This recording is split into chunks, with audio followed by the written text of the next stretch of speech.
My Govanen. Welcome to the Tolkien Lore Channel. I'm the Tolkien Geek, and not too long ago, the Girl Next Gondor channel released a video on Boromir and what would have been different if Faramir had been in Rivendell instead of Boromir. And in talking about this, she referenced a lot of different quotes, which go to this issue of who decided that Boromir would be the one to go. And this is a topic that I've thought about a lot because the way that these different quotes play with each other seem contradictory, and it doesn't seem like there's a whole lot of ways you can really square them. I think there are some ways you can square them, and I'll get to that.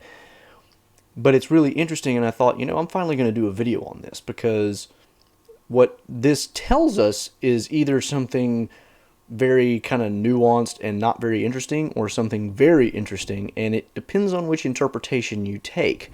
So let's take a look at the quotations and figure out what we think the meaning of these different quotations is and how that affects the way we view the story. So the first line that we have to contend with is the one that Boromir gives at the Council of Elrond. And in the context of kind of explaining why he's there, he talks about Faramir having this dream, which then Boromir had, and he gets into this line where he says, "Therefore my brother, seeing how desperate was our need, was eager to heed the dream and seek for Imladris. But since the way was full of doubt and danger, I took the journey upon myself. Loth was my father to give me leave." And then he goes on from there. So from this quote, what we gather is that Faramir wanted to leave. It was, he was eager to pursue the instruction of the dream. Boromir was like, "Nah, let me do it." And Denethor didn't want him to go. So that has potential implications, which I will address later. But our next line comes from when Faramir is talking to Frodo, and Faramir is giving kind of his recollection of some of what happened. And he says, "Alas, that ever he went on that errand. I should have been chosen by my father and the elders, but he put himself forward as being the older and the hardier, both true, and he would not be stayed." So here again, Faramir seems to confirm Boromir's account, which was Boromir was the one who had the idea of, "No, let me go.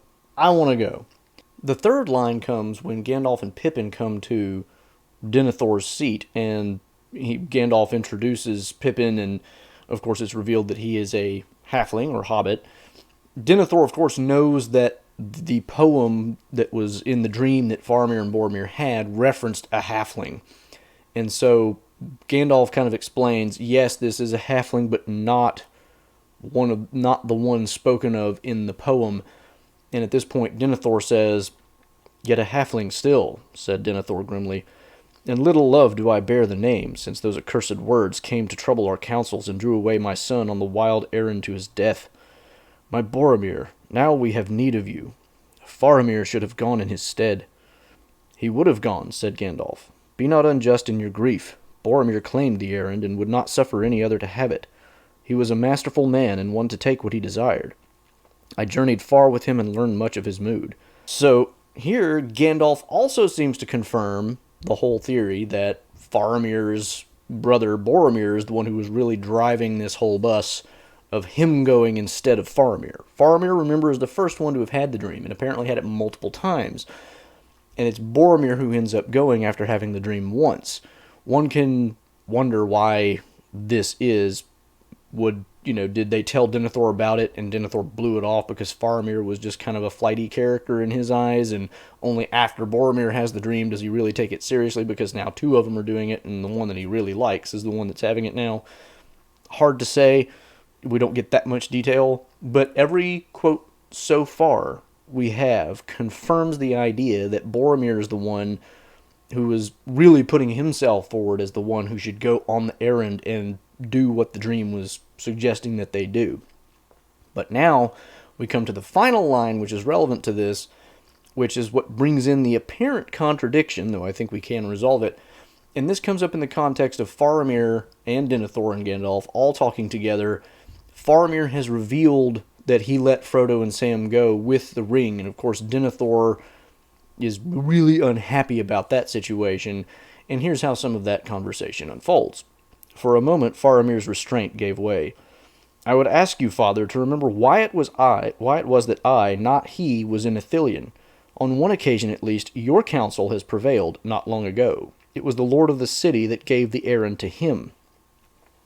Here, Faramir seems to contradict his earlier statement that it was Boromir who really put himself forward and took the job. Because now he's saying that it was Denethor who gave him the errand. And, therefore it was Denethor's own fault that, Denethor wants it to have been Boromir that was in Ithilien because he thinks that Faramir, instead of Faramir, Boromir would have brought them to him, and therefore he would now have the ring. Whereas Faramir is, a loosey-goosey type who isn't going to do what his dad wants. Faramir, of course, gets really peeved at this, and so you can understand why he kind of bites back. And that's going to get into part of my analysis here. But now we have all of the lines that are relevant to this discussion, and we can start to analyze what we think all this means. So the things that we really have to contend with here are three major points. One, Boromir apparently really wanted the job for himself. Two, Denethor gave him the errand, according to Faramir's last statement. And three, Denethor was not happy with Boromir going.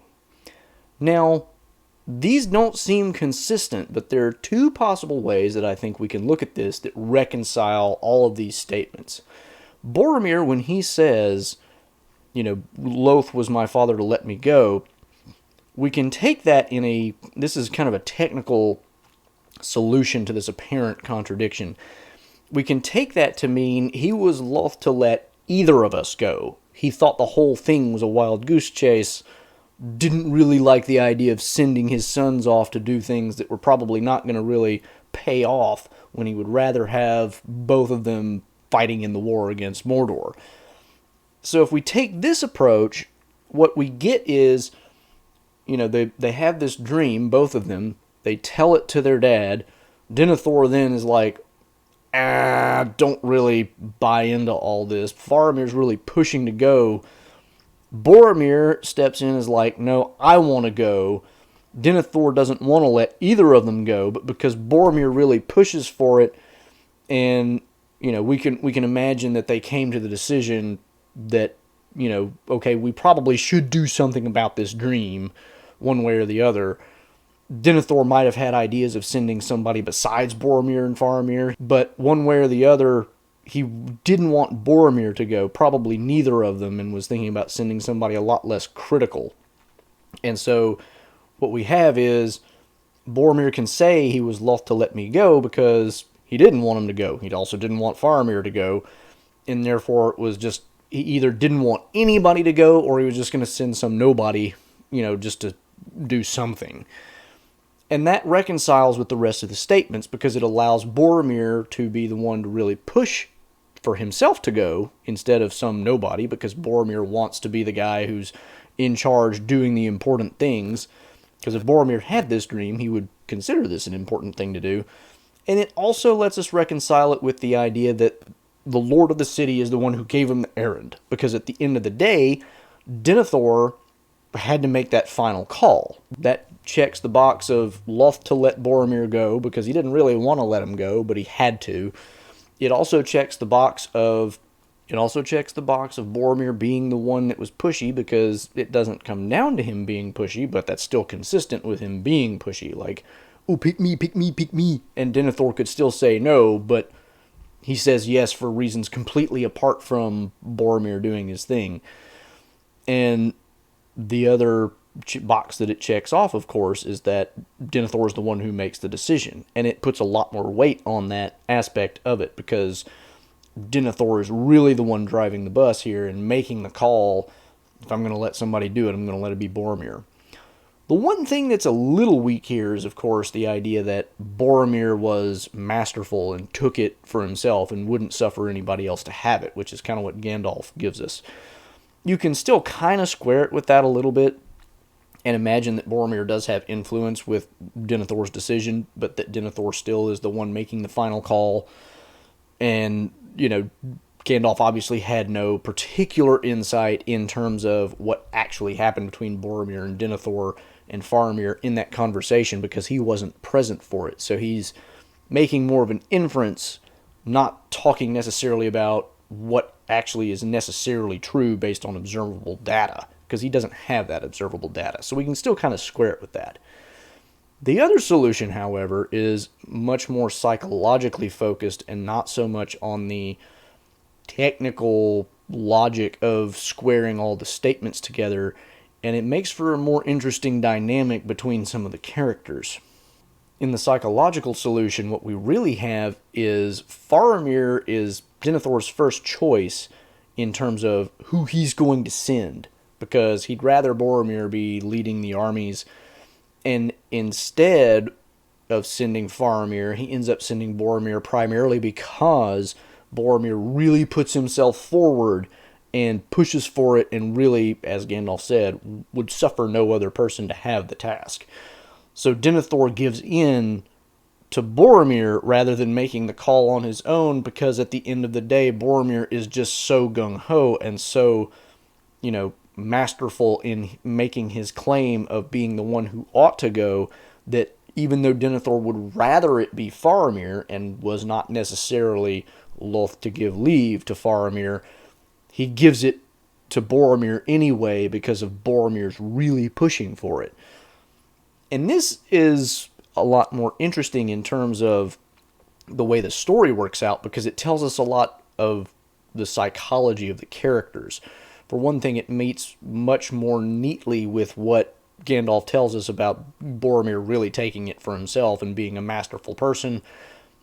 But it also tells us a lot more about what's going on with Faramir and Denethor, because one of the things that this does, it kind of twists what Faramir says. Faramir says, it not just that the Lord of the City gave Boromir the errand, but that it was his counsel that prevailed.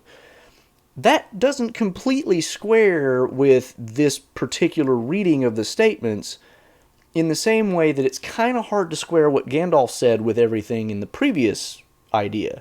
And the reason for that is, it's not really Denethor's counsel that prevailed. He just made the decision because Boromir pushed for it so hard. And it was really Boromir's counsel that prevailed, not Denethor's. Now, you could read this again and kind of salvage it the way we salvage Gandalf's by saying, well, Denethor's counsel prevailed in the sense that his mind was changed by Boromir, kind of by the force of his arguments. But that really doesn't seem to square very nicely with what Faramir says. Because Faramir is saying this in response to Denethor being like, man, I really wish Boromir was the one here and you had been the one that went off and died. It's really mean, but that's the context of the situation, and the response that Faramir gives is heated precisely because of that, because Faramir is responding to, why, you wish that I was dead, like, that's really nice, Dad, that's really great, but let me just remind you why I'm the one that's still alive. It's your fault.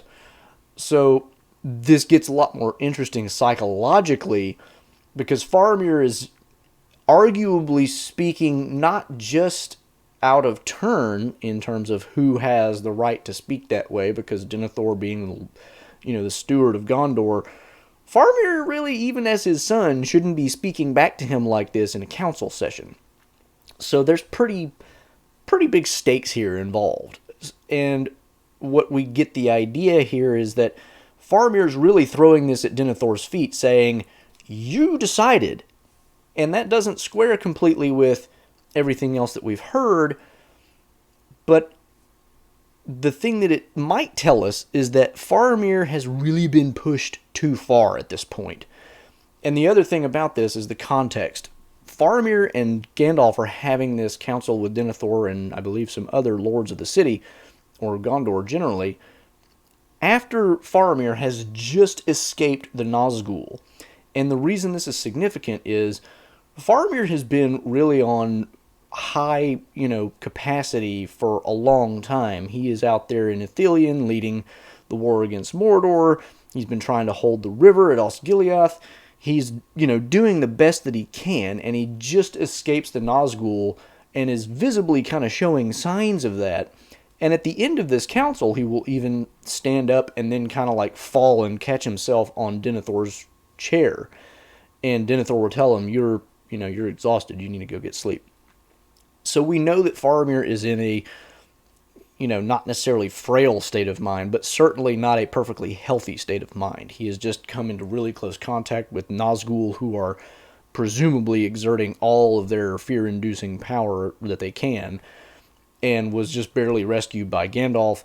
And he was the one that was really holding the rest of his unit together. He was keeping them in an orderly retreat until the Nazgul really swept in and scattered people.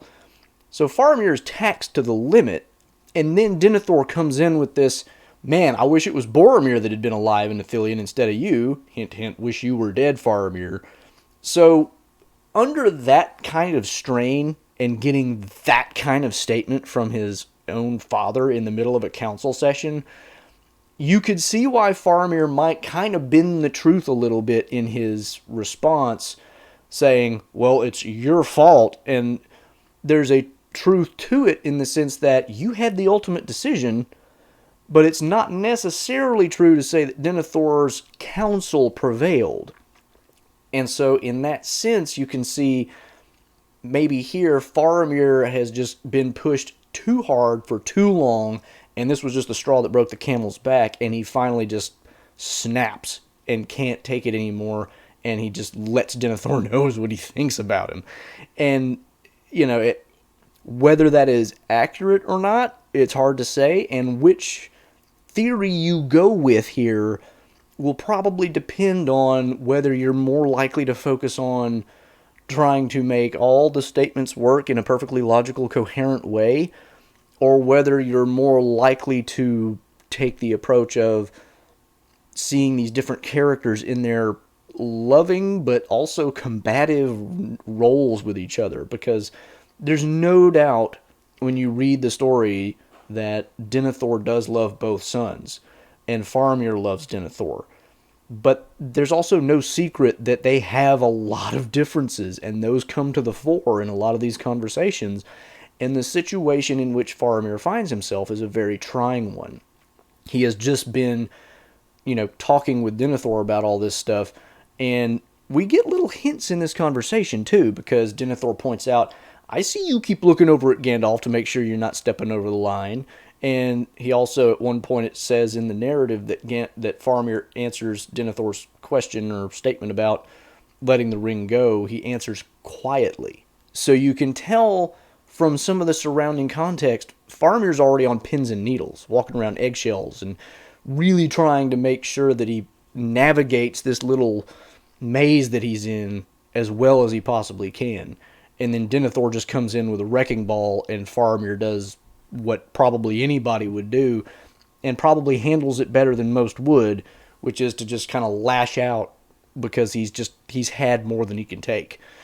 So my brain wants to make everything logically fit, but I kind of like the psychological explanation better, because even though it means that Faramir utters sort of an untruth, it makes the story that much more interesting and the character relationships that much more, a lot of things. Strained, complex, just the way the characters relate to each other becomes much more interesting if you take it that way. And it's, there's no explanation here that I can think of absolutely perfectly squares literally everything that is said on this topic.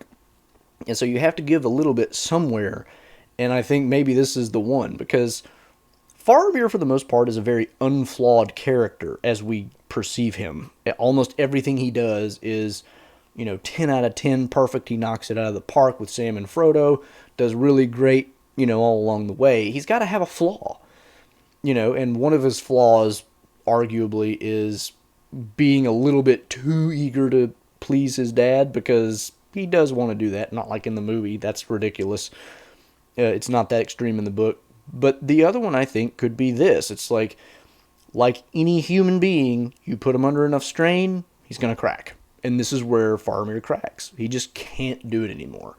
So I kind of prefer this second option, the psychological approach, to understanding how to reconcile all of these different statements.